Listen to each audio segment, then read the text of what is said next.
Ukiona mtoto wako amekuwa rais, usipige picha simu. Wewe simu yako haipiki tena. Hauingii Ikulu eti una vazi la ubaba.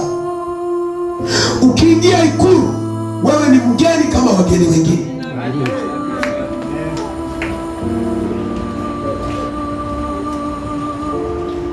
Mtoto wako akichaguliwa kuwa rais, upigi simu kuongea naye. Unachofanya unaongea na secretary, na anapeleka ujumbe kwa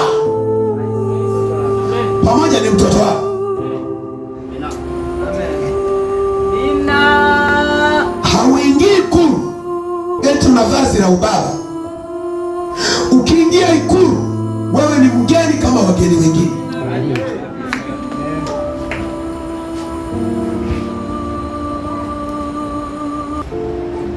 Manake unapookoka kwa baba, haendi mzazi wako, haongei na Mungu, hakuna atakaye kusaidia, ni wewe uliyechaguliwa kuwa rais.